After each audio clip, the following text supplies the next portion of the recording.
Die Here roep ons egter vanmôre terug. Hy roep ons terug na die aanpaskamer van ons verlossing.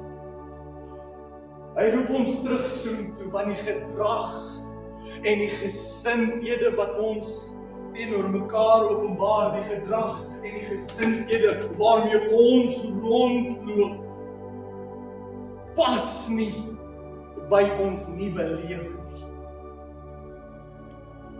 Hy roep ons terug na die aanpaskamer toe, sodat ons kan ontslae raak van die kwaad wees, die woedebuie, die gemeenheid, die gevloek en die vuil taal wat eers veronderstel is om by ons monde uit te kom. Met ander woorde, He's calling us back to the dressing room of our heavenly calling.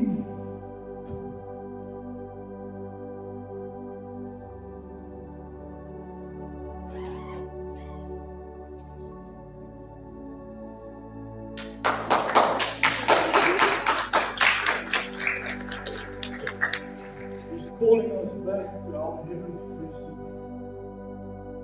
so that we can change our wardrobe, so that we can clothe ourselves, according to Colossians 3 verse 12, with a heart full of mercy,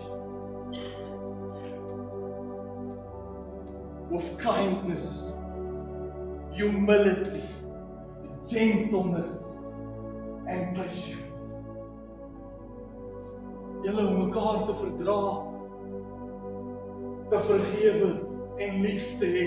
Kolossense 3 vers 13 en 14. Dis deel van ons nuwe lewe se make-up. Dis deel van ons nuwe lewe